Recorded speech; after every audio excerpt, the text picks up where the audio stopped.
Senator Watson, you're recognized. Thank you. Senator Davis, we were talking about Roe versus Wade, and I hear the presiding officers and the President of the Senate's ruling on the point of order that was raised. Let me bring it back to Senate Bill 5. In Senate Bill 5, is there a limitation, a time limitation, placed on when a woman would be allowed to terminate a pregnancy? Yes.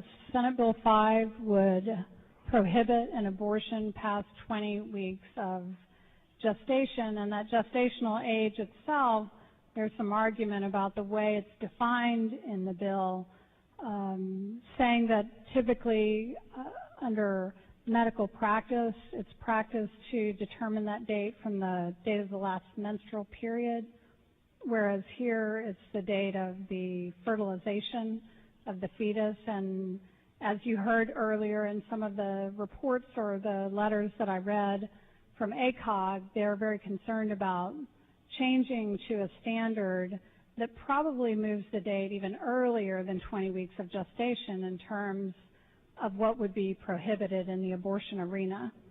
Well, and even in the case that we were talking about of Roe versus Wade, in that case, the Supreme Court looked at when states could be involved in taking certain action that would perhaps could invade a woman's right to privacy and her constitutional right as it applied to the termination of her pregnancy. Is that correct? That's right, and they, of course, created a standard in that opinion, the standard being that states could not regulate or inhibit a woman's constitutional right to an abortion procedure prior to the viability of the fetus. And again, to focus on SB5, and I understand what you just said in answer to the question that it might be less than 20 weeks, but SB5 talks in terms of 20 weeks, and the United States Supreme Court in Roe versus Wade talked about a woman could terminate a pregnancy without interference by the state prior to approximately the end of the first trimester of the pregnancy. That's correct. Basically a 28-week, roughly 28-week was second trimester. I'm sorry, that's right. So second trimester. So there's a companion case to Roe versus Wade. Is that correct? That's right. And that's a case that came out of Georgia called Doe versus Bolton. That's correct. Senator Nichols, for what purpose do you rise, sir? Inquiry, a point of order on 4.03, again, germaneness. We're back to questions related to Roe versus Wade, which is not a part of this bill. And I have a question about if the senator who's Davis is responding to a non-germane question, is that also included in the warning? Mr. President, I have tied it specifically. My question is related to this case and the underpinnings of the law specifically to SB5.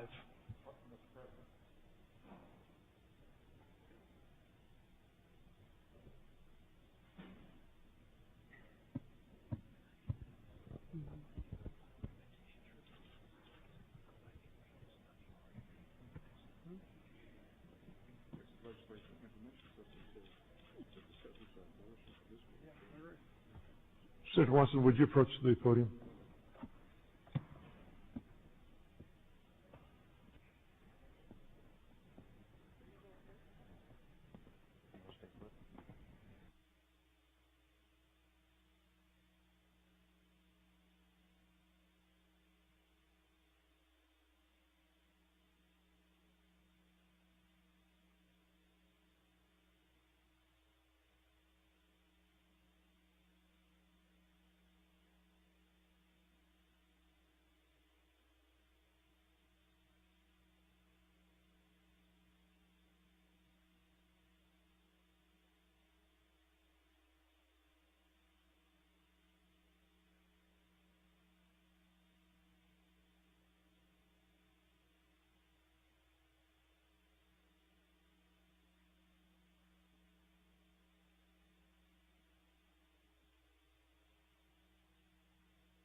Senator Nichols, on the specific point of order that you raised, at the present time, it's respectfully overruled. But the debate needs to be kept to the subject of the bill, and I'm sure you'll be alert to that. Thank you.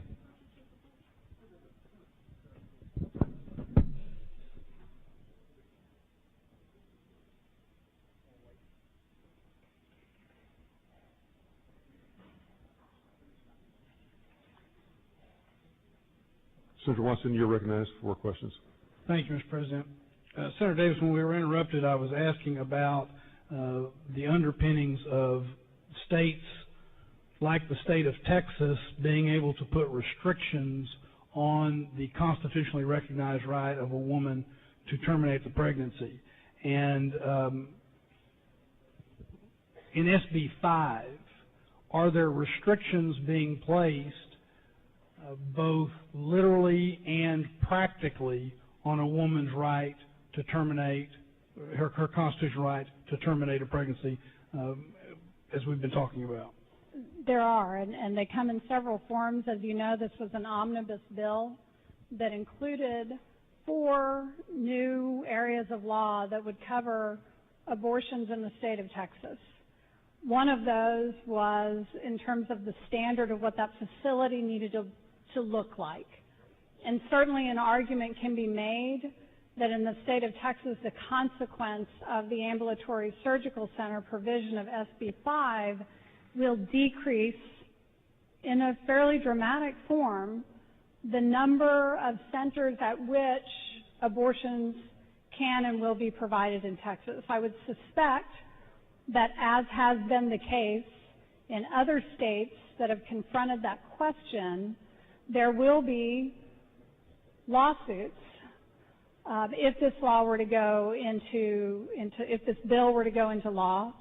And Roe versus Wade is one of the legal opinions to which any judge who was deciding the constitutionality of that provision would be allowable, because Roe versus Wade set a standard by which states must follow in terms of regulations that they put on abortion facilities, as did Doe versus Bolton, the other case that you referenced. There are 3 other pieces of this bill that would be subject to a review of the standards that were put in place in Roe versus Wade. One of those is the provision of the abortion drug and how and when it can be administered.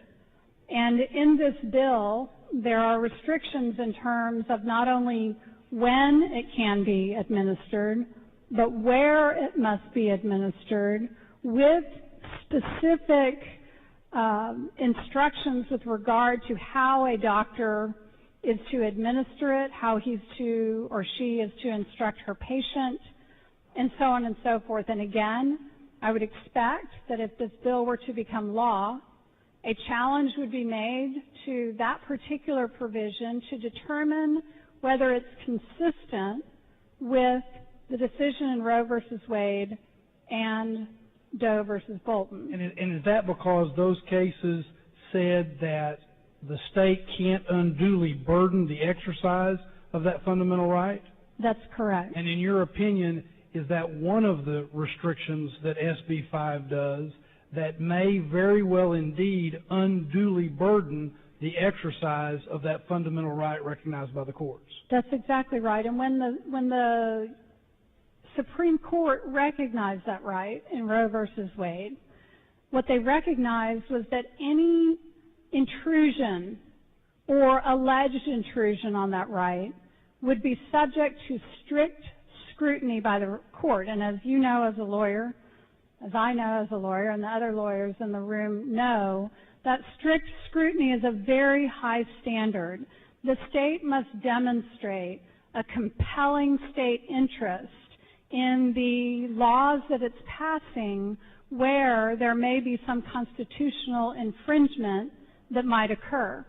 And these are, of course, part of our questions with regard to SB5 and its provisions, whether that strict scrutiny would allow or even to find that there's a compelling state interest. That's why I've asked so many questions of Senator Hager and others with regard to the specific medical empirical evidence that have demonstrated that the provisions of this bill actually are related to a compelling state interest, that somehow there is this interest that will be served in order to make them constitutionally viable under Roe versus Wade and subsequent decisions by the U.S. Supreme Court. Part of my understanding, I want to relate it to SB5. You've talked about literal and practical limitations on the exercise of what has been recognized as a fundamental right, and you've talked about the strict scrutiny standard.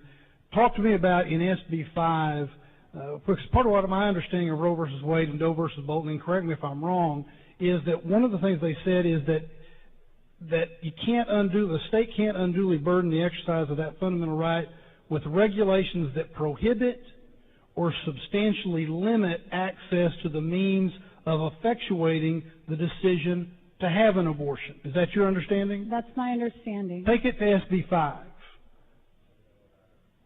Is there anything in SB5 that you believe is something we can point to that are regulations that prohibit or substantially limit access to the means of effectuating the decision for a woman to have an abortion and exercise that fundamental right? Yes, there are several things in SB5 that I believe fall in that category. As I mentioned a moment ago, the requirement for an ambulatory surgical center, and in a moment I have a book that describes what those rules are, what an ambulatory surgical center must provide, what the federal standards are, the current locations in Texas, and then also the overview of credentialing and physician privileges, because those are the key components of SB5 that could be challenged under that particular provision that you just cited. Explain that. Well, arguments can be made, of course, that if the ambulatory surgical center requirement is put in place, and if indeed it results in the closure of the vast majority of abortion clinics in the state of Texas, that could be deemed to limiting, if you'll say the language again. Exactly. Prohibit or substantially limit access to the means of effectuating the decision to have an abortion. That could be ruled to substantially limit a woman's access.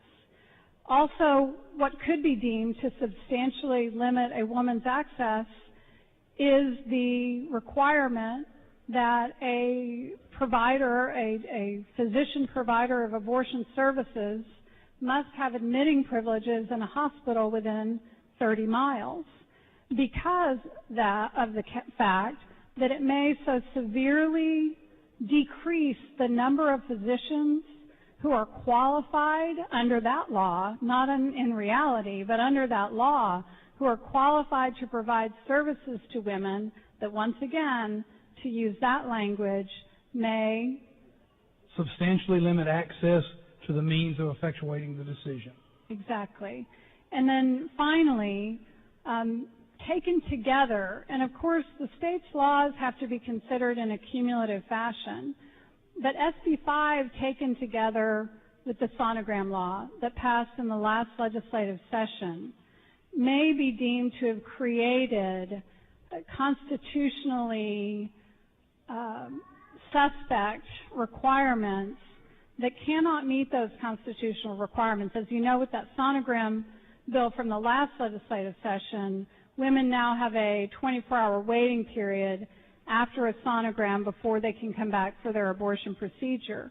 If you add to that, for example, a provision in SB5 that now requires that a woman who is going to receive an abortion through means of the abortion-inducing drug, a woman who is to receive that now under SB5 would have to be given the drug, first of all, at an ambulatory surgical center, of which right now there are only 5, and come back for her second dose 24 to 48 hours to receive that second dose.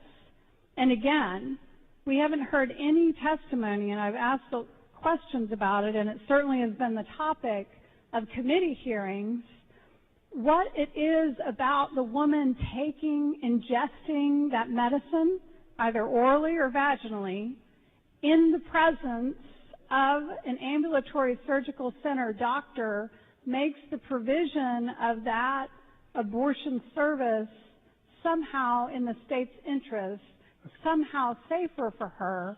And I think a constitutional challenge under that provision could be seen to be limiting her ability to seek abortion. You're questioning whether there's a compelling state interest to limit access so that she can effectuate her decision. That's right.